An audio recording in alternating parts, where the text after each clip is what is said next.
In this video, we're going to be talking about ratios, proportions, and percentages. Let's talk about ratios first.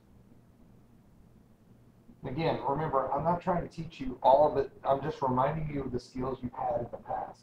Let's say, for example, we have a ratio like this. N over 3 equals 8 over 12, and they want to solve for n. Well, there's a couple of ways you could figure it out. If you figured out that 3 goes into 12 4 times, then what number times 4 gives you 8? And I bet it's going to give you a 2. But the other way, in case they give you numbers that are not as easy to do, is you can always cross multiply and solve to make fraction equals fraction. When I cross multiply, I get 12n, 12 times n, equals 8 times 3, which is 24. Divide by 12, simple algebra. You divide by 12, n equals 2. That one's not too bad. Here's another one. What if it was flipped over? N over 3 equals 8 over 16. Now you got to be careful. It does not matter where this variable is. It can be top or bottom. It doesn't matter. You're still going to solve the same way. Cross multiply. That's 8n equals 16 times 3 is 48. Divided by 8. 6 times 8 is 48. N equals 6. That's how ratios, just a basic ratio works. Now, sometimes those ratios can be put into proportions to solve something else. Let's say something like this. Let's say that a family travels 875 miles in 20 hours.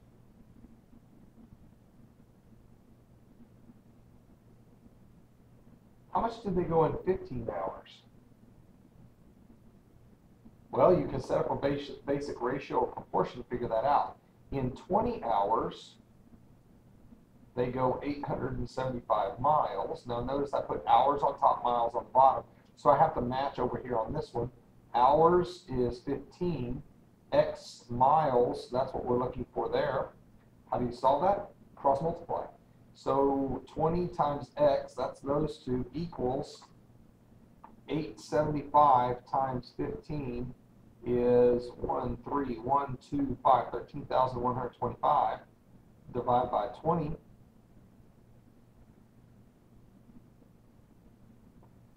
$656.25 miles.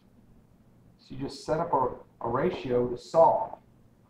Okay, so it's not too hard. The question's telling you some kind of ratio, 875 miles to 20 hours. Well, I just set it up. By the way, it doesn't matter if I flipped it the other way.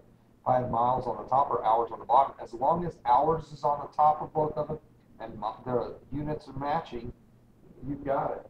Okay, so let's say we had the same question, but they asked us something different. They wanted to know how many miles every hour. So every hour, that means basically every 1 hour, how far did they go? Well, I'll just flip the ratio the other way this time. If 875 miles is done in 20 hours, per hour, in 1 hour, you would have how many miles? Well, again, I'm going to solve 20 times X equals 875. And so divide by 20. So 875 divided by 20, so I grab my calculator, 875, 43.75 miles. That's the answer I would look for. Okay, one more. Let's say if you wanted to do something different, maybe it wasn't time they wanted to know. Maybe they said a family travels 875 miles in 20 hours. How long till they go 1,000 miles? How long does that take? Well, if 875 miles is in 20 hours, miles is on top, so I'm going to put 1,000 miles there. There's my X. Cross multiply. So 875X equals 20 times 1,000 is 20,000. So 20,000 divided by 875 tells me it's going to take 22.86 hours. Is that logical? Well, in 20 hours they went 875. That's just a little longer. That's probably the right answer. Okay, basic ratios. In the next video you'll get to practice a couple of those, but before we do that, let's do a couple of percentages. I'm going to give you a shortcut on how to do percentages and get it right every time. We're going to use the following formula. If you use this, you can answer any percentage question that's asked of you. Is over of equals percent over 100. Okay, so let's try one. 24 is what percent of 75? Take the sentence apart and plug it where it goes. Of 75, that means that's on the bottom because that's where the of is. Is over of 24 is what percent? There's the thing I don't know, over 100. How do you solve fraction equals fraction? Well, cross multiply. Have you noticed ratios, proportions, and percentages work the same way? They just may be a percent. It's all going to be worked the same way. So 75x equals 24 times 100 is 2400. So I'm going to take 2400 divided by 75. X equals 32. 32%. How do I know the answer is percent? Because that's what that spot is. Since it's percent, the answer is in percent. Let's try another one real quick. Again, we're going to use is over of equals percent over 100. Okay, so what is 24% of 75? Now, I use the same numbers, but they're not in the same place. I bet we don't get the same answer. What is 24%? So I know that's 24 over 100. Did you notice? It's going to be 100 every time. Of 75. Well, the of is on the bottom. There's my x. Cross multiply. 100x equals 75 times 24. Well, 75 times 24 equals 1800. Divide by 100. So divide by 100 equals 18. So 18 is 24% of 75. All right, one more. What is 140% of 22? Now that looks weird because we think, okay, percentages always go to 100. But let's say if you're doing stocks or something like that, you can get over 100%. So don't let the numbers freak you out. You're going to do the same thing. So what is 140% of 22? Well, that means 140 is over 100. There's my percent. It's on top. Of 22, there's my 22. There's my x. Cross multiply. 100x equals 22 times 140, 3080. Divided by 100, so it goes away. Divided by 100. Answer? 30.8.